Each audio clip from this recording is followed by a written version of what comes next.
Hi friends, welcome to session 3 of our chapter Indian Contract Act 1872. Session 3 में हम करने जा रहे हैं टाइप्स ऑफ कॉन्ट्रैक्ट। तो अगर हम लोग अपने बुक को फॉलो करें तो यहाँ पर एक पाई चार्ट दिया हुआ है, सॉरी नॉट पाई चार्ट, एक फ्लो चार्ट दिया हुआ है जहाँ पर बताया गया है कि टाइप्स ऑफ कॉन्ट्रैक्ट को 3 अलग अलग बेसिस में हम डिवाइड कर सकते हैं। पहला वैलिडिटी और इन्फोर्सिबिलिटी के बेसिस पे, दूसरा फॉर्मेशन के बेसिस पे और तीसरा परफॉर्मेंस के बेसिस पे। वैलिडिटी और इन्फोर्सिबिलिटी, उसके बेसिस पे वैलिड कॉन्ट्रैक्ट होते हैं, वॉइड कॉन्ट्रैक्ट्स होते हैं, वॉइडेबल कॉन्ट्रैक्ट्स होते हैं, इलीगल अग्रीमेंट्स होते हैं, अनइन्फोर्सेबल कॉन्ट्रैक्ट्स होते हैं। एक एक करके अभी हम डिटेल में समझेंगे सारा। फॉर्मेशन के बेसिस पे express, implied, quasi contract, e commerce contract, very important, ये रिसेंटली ऐड हुआ है। परफॉर्मेंस एग्जीक्यूटेड या एग्जीक्यूटरी, एग्जीक्यूटरी में या तो यूनिलैटरल और बायोलैटरल। तो अब आते हैं डिटेल में on the basis of validity. Valid contract, valid contract किसे कहते हैं? An agreement which is binding and enforceable is a valid contract. यानी अग्रीमेंट अगर बाइंडिंग हो जाए और वो कानूनी तौर पे इन्फोर्सेबल हो जाए तो उसे हम वैलिड कॉन्ट्रैक्ट कहते हैं। It contains all the essential elements of valid contract. इसमें वैलिड कॉन्ट्रैक्ट के लिए जो भी टर्म्स एंड कंडीशंस मैच करने चाहिए वो सारे टर्म्स एंड कंडीशंस फुलफिल किए हुए होते हैं। Number 2, void contract. Section 2 subsection J states as follows: a contract which ceases to be enforceable by law becomes void when it ceases to be enforceable.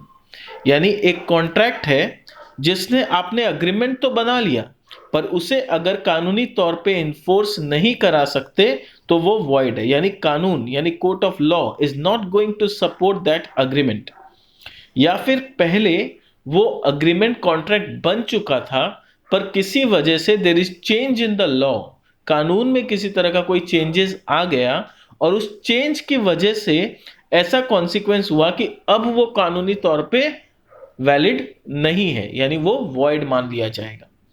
ठीक है, जैसे example, mister x agrees to write a book with a publisher. After few days x dies in an accident. Here the contract becomes void due to impossibility of performance of a contract. यानी mister x का अगर death हो जाता है तो अब ये contract fulfil करना इज नॉट पॉसिबल, और क्योंकि ये पॉसिबल नहीं है, ये परफॉर्मेंस नहीं हो पा रहे के कारण इसे void मान लिया जाएगा। Example second, A contracts with B, which is the owner of the factory, who is the owner of the factory, for supply of 10 tons of sugar. A ने बी के साथ कॉन्ट्रैक्ट किया कि बी ए को 10 ton sugar supply करेगा, but before the supply is affected the fire caught in the factory and everything was destroyed. Here the contract becomes void. इससे पहले कि बी सप्लाई कर पाता, फैक्ट्री में आग लग गया और सब कुछ खत्म हो गया। अब बी के लिए ये शुगर सप्लाई करना is impossible, hence the contract becomes void. It may be added by way of clarification here that when a contract is void, it is not a contract at all, but for the purpose of identifying it, it has to be called a void contract. यानी ये बोल रहा है जब contract cancel हो जाता है या void हो जाता है तब वो कॉन्ट्रैक्ट रहता ही नहीं है, बस समझाने के लिए हम उसे void कॉन्ट्रैक्ट बोल रहे हैं। voidable कॉन्ट्रैक्ट क्या होता है? Section 2 subsection I defines that an agreement which is enforceable by law at the option of one or more parties thereto, but not at the option of other or others, is a voidable contract. यानी अगर contract ऐसे situation पे पहुंच जाए जहां कानूनी तौर पे एक इंसान को बोलने के लिए परमिशन ना हो, यानी एक पर्सन ने अपने तरफ से जो करना था कर दिया, now he has nothing to say in the contract. अब दूसरा पार्टी के पास पूरा ऑप्शन है कि वो जो चाहे वो कर सकता है। देखो क्या लिखा है, enforceable by law at the option of one, यानी कानून सिर्फ एक पार्टी को परमिशन दे रहा है कि आपको क्या चाहिए बताइए, and more parties but not at the option of other, दूसरा पार्टी को स्टॉप कर दिया गया है कि आपने जो करना था आपने कर लिया, now you cannot do anything with respect to this contract. ठीक है, इसका मैंने लास्ट सेशन में एग्जाम्पल भी दिया था, तो अगर आपको एग्जाम्पल चाहिए तो पिछला सेशन आप दोबारा एक बार रिवाइज कर लीजिए और ज्यादा क्लियरली आपको समझ में आ जाएगा। This in fact means where one of the party to the agreement is in a position or is legally entitled or authorized to avoid performing his part, then the agreement is treated and becomes voidable। यानी ये बोलना चाह रहे हैं where one of the party, यानी agreement में अगर दो पार्टी है, एक पार्टी ऐसे पोजीशन में पहुंच गया, इज इन अ पोजीशन और इज लीगली इंटाइटल्ड, जो कि लीगल पावर उसके पास है, और अथोराइज टू अवॉइड परफॉर्मिंग इस पार्ट, जहां पर वो अपने पार्ट को परफॉर्म करना अवॉइड कर सकता है, then the agreement is treated and becomes voidable, तो अग्रीमेंट वॉइडेबल माना जाता है। Such a right might arise, अब ये बोल रहे हैं कि ये राइट कब मिलता है, क्यों, क्या हम चाह के ऐसा कोई वॉइडेबल कॉन्ट्रैक्ट बना सकते हैं, या फिर किसी सिचुएशन की वजह से कोई कॉन्ट्रैक्ट वॉइडेबल बनता है। Such a right might arise from the fact that the contract may have been brought about by one of the parties by coercion, undue influence, fraud और misrepresentation। ये लास्ट सेशन में काफी detail में हमने समझा था। Hence the other party has a right to treat it as a voidable contract। At this juncture, it would be desirable to know the distinction between a void contract and a voidable contract। The distinction lies in three aspects, namely definition, nature and rights। These are elaborated here under। और ये सब elaborated नीचे में किया हो गया है। क्या definition? A void contract cannot be enforced at all। void contract जो होता है वो इन्फोर्स, वो तो कॉन्ट्रैक्ट ही नहीं है इनफैक्ट, है ना। void contract यानी कॉन्ट्रैक्ट खारिज हो चुका है, तो इन्फोर्स करने का तो कोई सवाल ही नहीं होता। Avoidable contract is an agreement, जो वॉइडेबल कॉन्ट्रैक्ट है वो अग्रीमेंट है which is enforceable only at the option of one of the party, यानी सिर्फ एक पार्टी के लिए उस अग्रीमेंट में अभी भी कुछ मौजूद है, दूसरा पार्टी के लिए उस अग्रीमेंट में अब कुछ नहीं बचा है। यानी एक पार्टी उस अग्रीमेंट को इन्फोर्स करा सकता है कानूनी तौर पे, दूसरा पार्टी अब कुछ नहीं कर सकता, उससे जो करना था उसने कर लिया।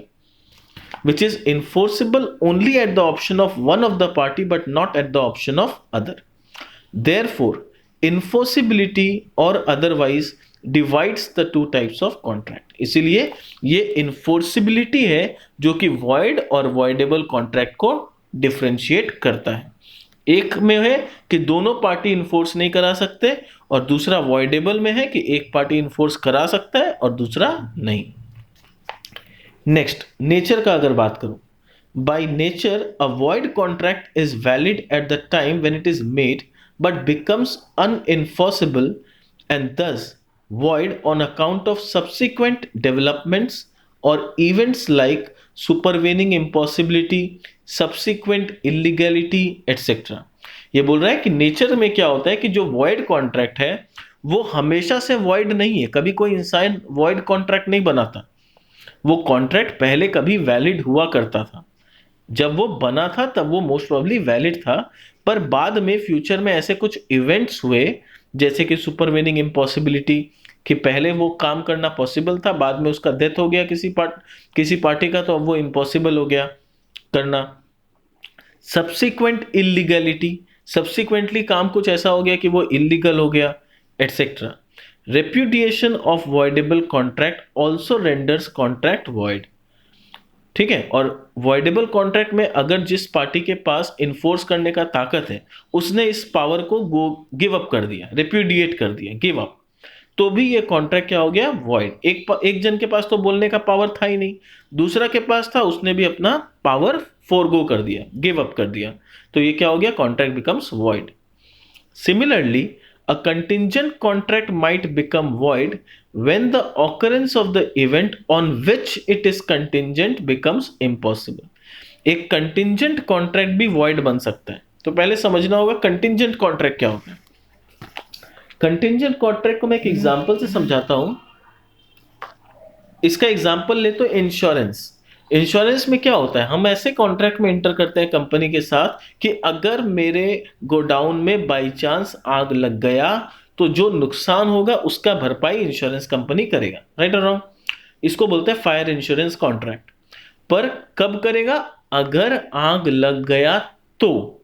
आग जब तक नहीं लगा तब तक insurance company is not bound to pay me any single penny. तो वही बोल रहा है कि कंटिंजेंट कॉन्ट्रैक्ट भी वॉइड हो सकता है when the occurrence of the event on which it is contingent, यानी आग लगने का संभावना इम्पॉसिबल हो जाए। या फिर मान लीजिए कि मैंने फायर इंश्योरेंस लिया था, अब क्या हुआ, अर्थक्वेक आया, मेरा पूरा गोडाउन डिस्ट्रॉय हो गया। तो अब गोडाउन जब बचा ही नहीं तो उसमें आग लगने का कोई संभावना ही नहीं है, तो इट बिकम्स इम्पॉसिबल। हेंस वो जो इंश्योरेंस कंपनी के साथ मेरा कॉन्ट्रैक्ट था वो void हो गया। Clear? On the other hand, voidable contract would remain valid until it is rescinded by the person who has the option to treat it as voidable। और दूसरी तरफ voidable contract जो होता है वो तब तक वैलिड रहता है जब तक कि सामने वाला, यानी जिसके पास पावर है उस कॉन्ट्रैक्ट में, जब तक वो अपने पावर को गिव अप ना कर दे तब तक वो कॉन्ट्रैक्ट उसकी नजर से वैलिड है। The right to treat it as voidable does not invalidate the contract until such right is exercised। यानी ये voidable है जब तक वो पावरफुल पार्टी जो है उस कॉन्ट्रैक्ट में, voidable वाले में, उसने जब तक अपना राइट को एक्सरसाइज नहीं कर लिया तब तक वो कॉन्ट्रैक्ट अभी भी वैलिड है, वो कॉन्ट्रैक्ट खत्म नहीं हुआ है। All contracts caused by coercion, undue influence, fraud, misrepresentation are voidable. जितने भी कॉन्ट्रैक्ट कोरेशन के थ्रू या अनड्यू इन्फ्लुएंस के थ्रू या फ्रॉड के थ्रू या मिसरिप्रेजेंटेशन के थ्रू बनते हैं वो सारे वॉइडेबल होते हैं। लास्ट सेशन में भी हमने ये चीज डिस्कस किया था। Generally a contract caused by mistake is void. Generally क्या होता है, जब मिस्टेक की वजह से कॉन्ट्रैक्ट होता है तो वो खारिज कर दिया जाता है, वो वॉइड माना जाता है। Number C, rights. As regard rights of the parties, in case of void contract, there is no legal remedy।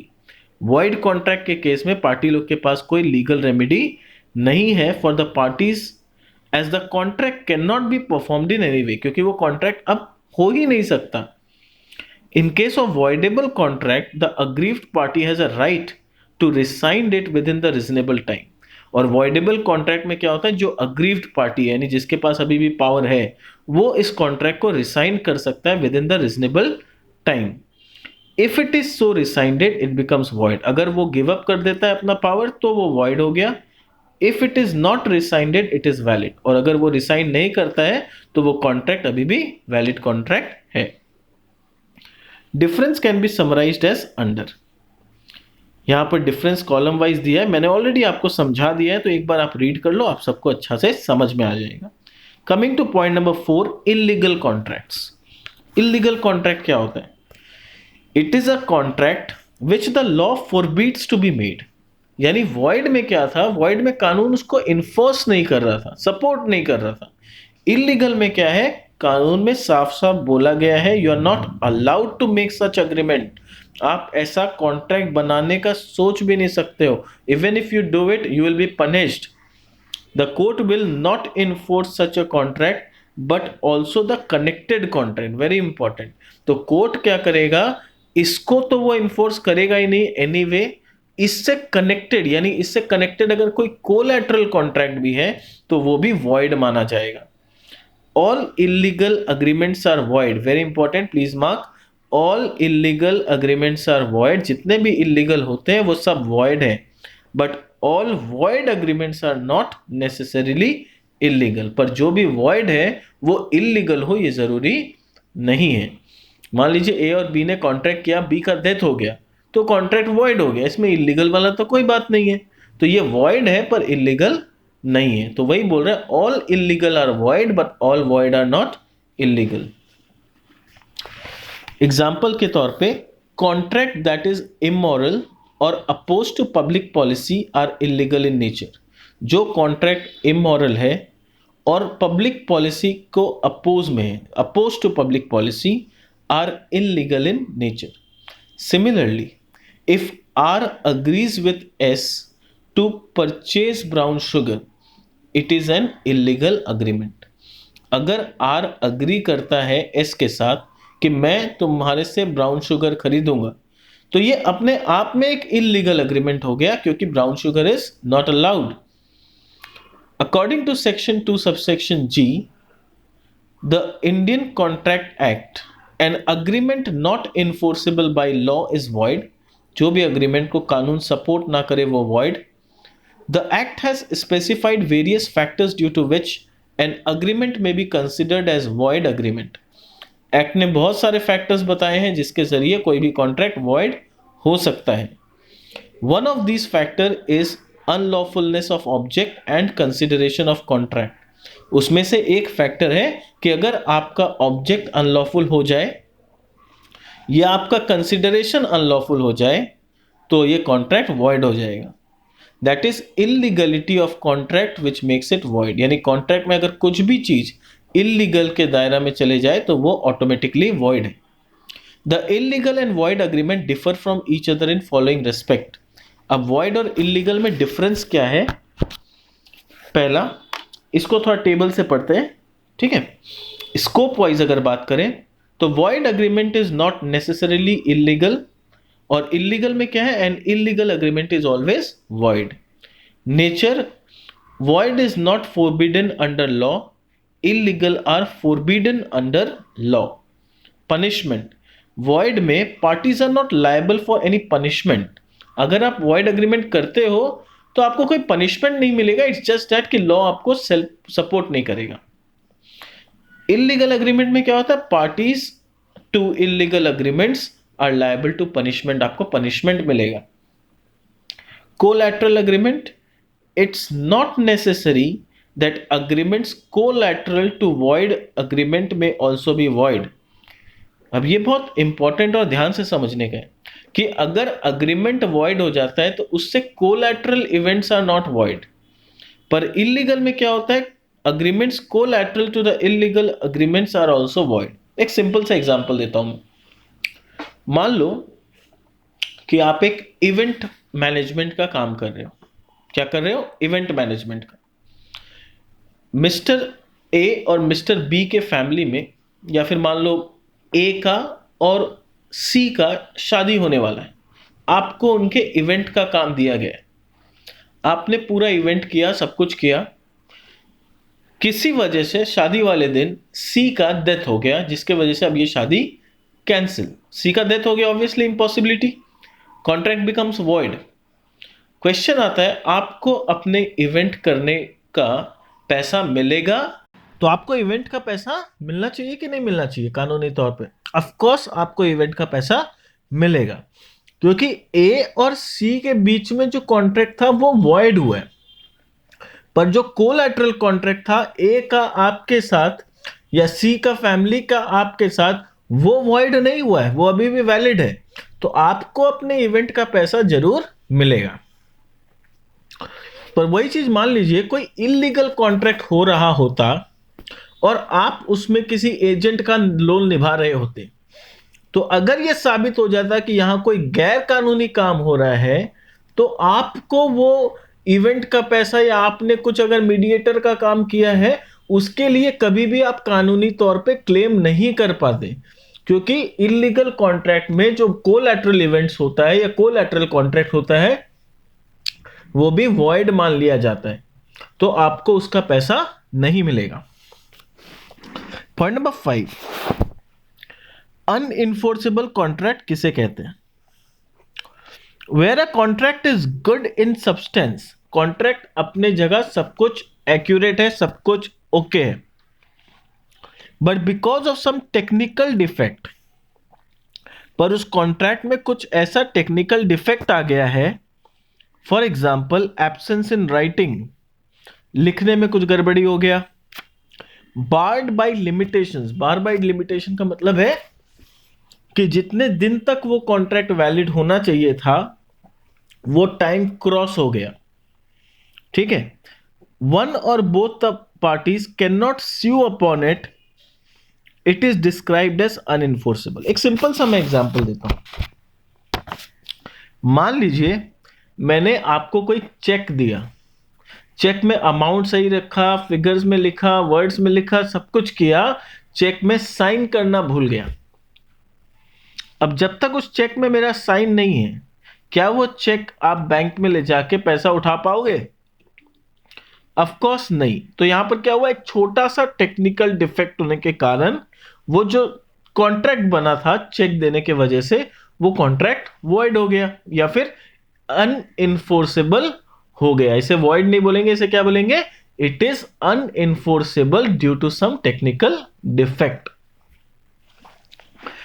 Number 2, on the basis of formation of contract अगर बात करें तो एक्सप्रेस कॉन्ट्रैक्ट, इंप्लाइड कॉन्ट्रैक्ट। तो पहले express देखते हैं। A contract would be an express contract if the terms are expressed by words और in writing. यानी कॉन्ट्रैक्ट को एक्सप्रेस कॉन्ट्रैक्ट तब कहा जाएगा अगर टर्म्स पूरी तरह से एक्सप्रेस किया हुआ है, चाहे वर्ड्स में एक्सप्रेस किया हो या राइटिंग में एक्सप्रेस किया हो। Section 9 of the Act provides that if a proposal or acceptance of any promise is made in words, the promise is said to be expressed. यानी अगर वर्ड्स में भी सामने वाले ने प्रपोजल या एक्सेप्टेंस ऑफ प्रॉमिस किया है तो वो एक्सप्रेस्ड माना जाएगा। A tells B on telephone that he offers to sell his house for rupees 2 lakh. B in reply informs A that he accepts the offer. This is an express contract. तो ये क्या हो गया? ये एक express contract हो गया। Implied contract. Implied contracts in contrast come into existence by implication. Most often the implication is by law or by action. Implied का मतलब क्या? इसमें बोलने की जरूरत नहीं है, इट इज इम्प्लाइड। इम्प्लाइड मतलब ऑटोमेटिक ऐसा ही है, इसमें बोलना क्या है? इट्स लाइक दिस, आप बस में चढ़ोगे, आपको टिकट कटाना पड़ेगा, इट इज इम्प्लाइड। बोलने का क्या है? आप सिनेमा हॉल जाओगे तो टिकट कटा के ही एंट्री मिलेगा, इट इज इम्प्लाइड। इसमें बोलने का क्या है? ठीक है, it's like this, implied. Most often the implication is by law or by action.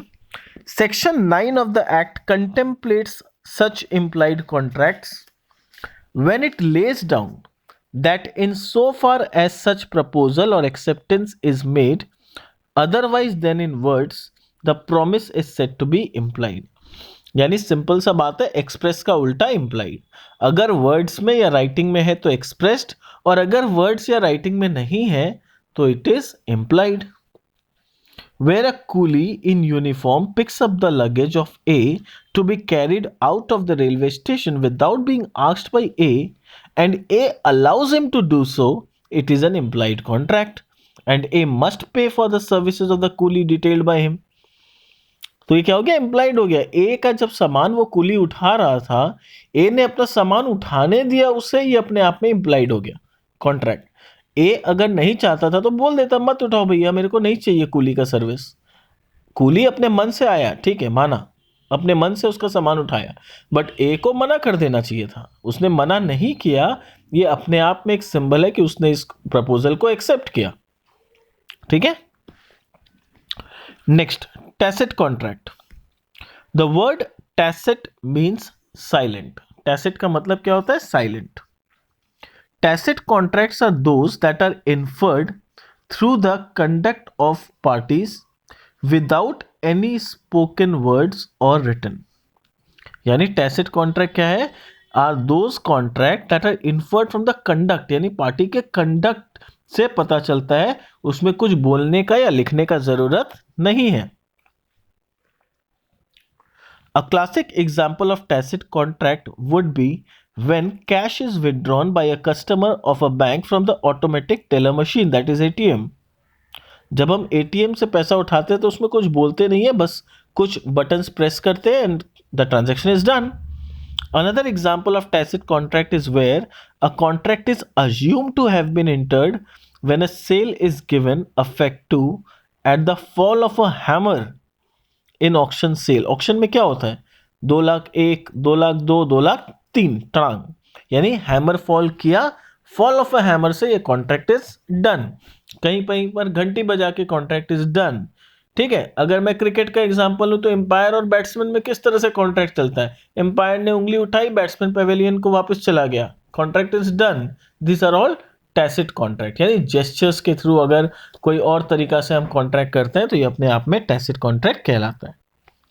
It is not a separate form of contract but falls into the scope of implied contract. ये भी अपने आप में एक इम्प्लाइड कॉन्ट्रैक्ट के जैसा ही है, ये कोई सेपरेट कॉन्ट्रैक्ट नहीं है।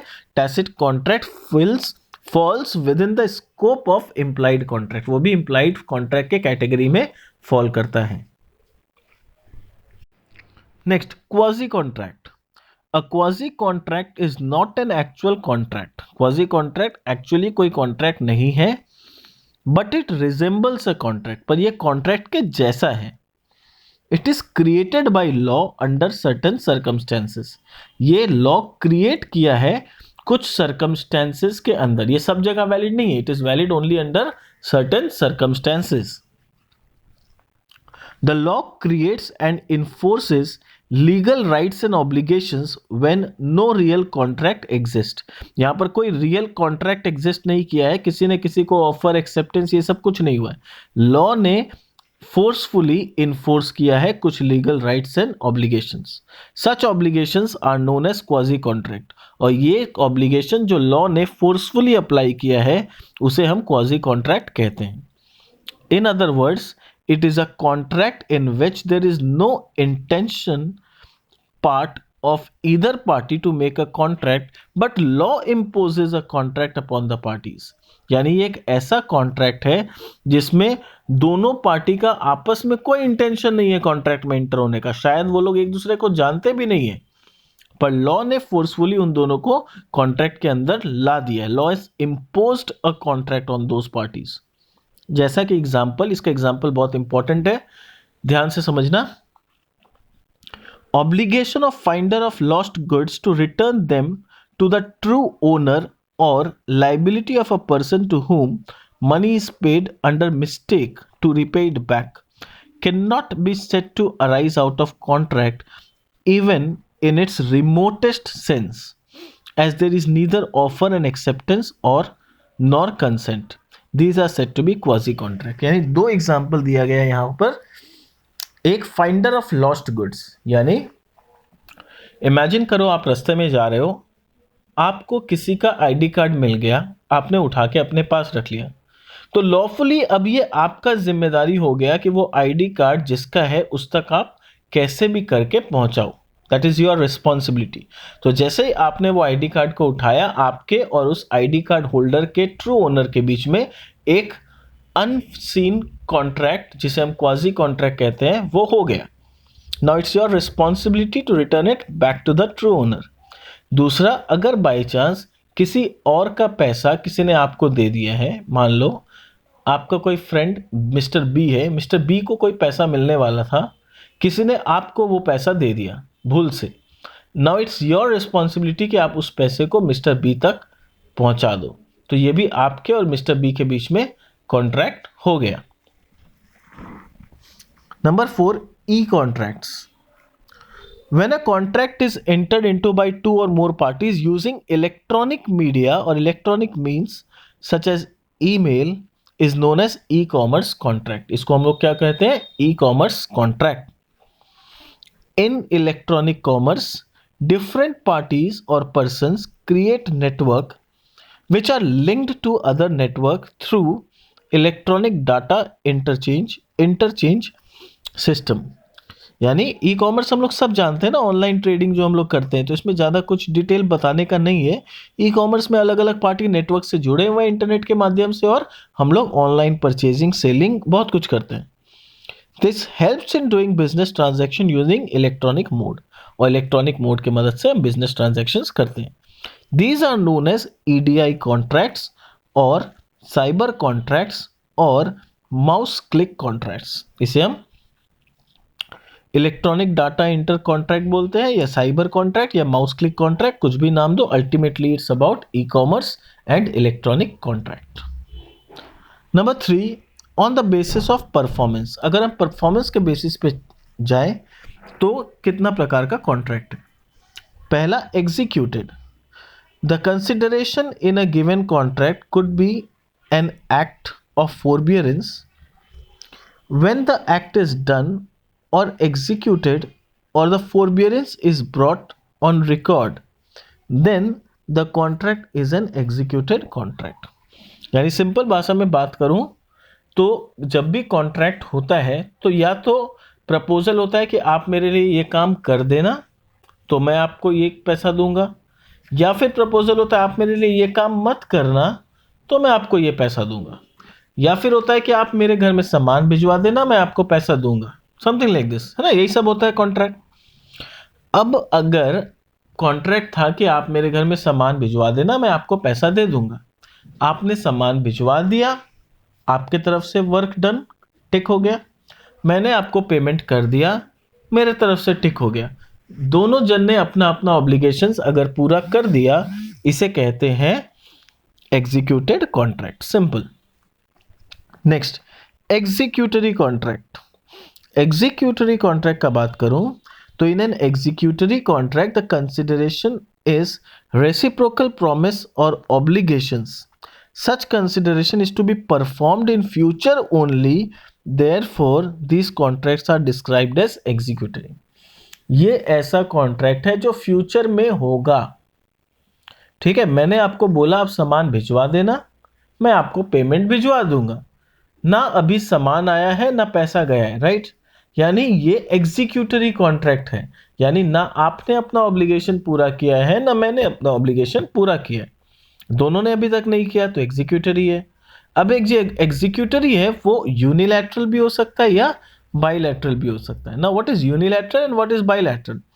Unilateral contract is one sided contract in which one party has performed his duty and the other party's obligation is outstanding. आपने सामान भिजवा दिया, आपने अपना काम कर दिया, मुझे पेमेंट देना बाकी है, तो यानी ये यूनिलैटरल एग्जीक्यूटरी हुआ कि मैंने एक जन ने काम कर दिया, एक जन का बाकी है। बाइलैटरल क्या? दोनों जन का ऑब्लिगेशन पूरा होना बाकी है, ना आपने सामान भिजवाया ना मैंने पेमेंट भिजवाया, दोनों जन का बाकी है, इसका मतलब it is bilateral contract. Clear? Example आप पढ़ लेना, आपको समझ में आ जाएगा।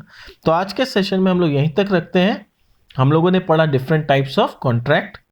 नेक्स्ट सेशन में जब हम आएंगे, दैट इज सेशन 4, हम लोग करेंगे proposal and what are the different ways of giving a proposal.